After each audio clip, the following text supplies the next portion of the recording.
আজ আমি পোলাও বানাবো। চিড়ে দুটো ডিম নিলাম,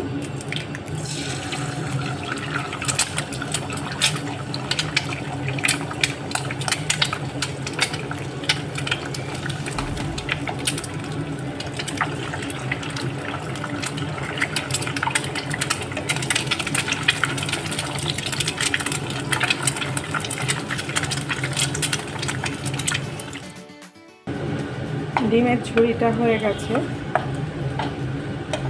তেলটা দিয়ে দিয়েছি আগেই। দুটো শুকনো লঙ্কা ছিঁড়ে দিলাম, সর্ষে ফোড়ন,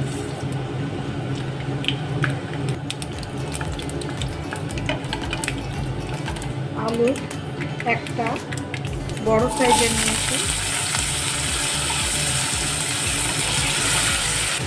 পেঁয়াজ দিয়ে দেবো,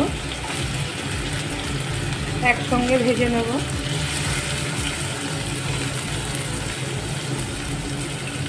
মটরশুঁটি দেব, কাঁচা লঙ্কা দেব,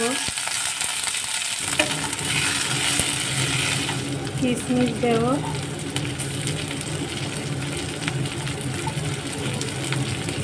চিড়ের পোলাওতে কিশমিশ বাদাম এসব সবই অল্প অল্প দিলে খেতে ভালোই লাগে।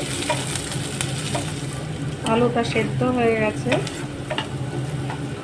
এবার ডিমটা দিয়ে দেবো। বাদাম ভাজা আছে, ভাজা বাদাম,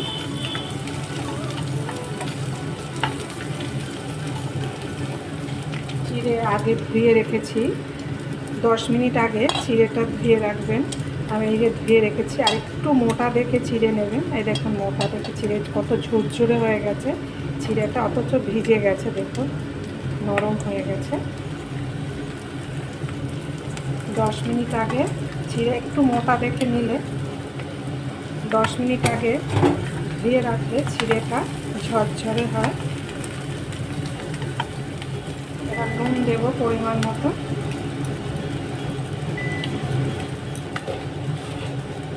চিনি দেবো, তো পোলাও একটু মিষ্টি হয়।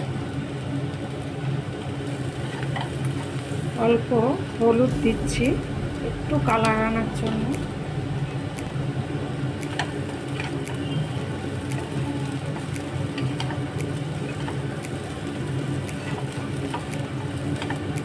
আমি গরম মশলাটা দিলাম না, কেননা সর্ষে ফোড়ন দিয়েছি, সেই জন্য। আপনারা সর্ষে ফোড়ন না দিয়ে গরম মশলা দেবেন, ভালো লাগবে। দারচিনি এলাচটা আমার হয়ে গেছে। পোলাওটা দেখুন কত সুন্দর হয়েছে। বন্ধুরা, চিড়ের পোলাওয়ের রেসিপিটা দেখলেন, যদি ভালো লেগে থাকে লাইক শেয়ার সাবস্ক্রাইব করবেন। পরের দিনের একটা নতুন রেসিপি নিয়ে ফিরে আসবো। ভালো থাকুন, সুস্থ থাকুন।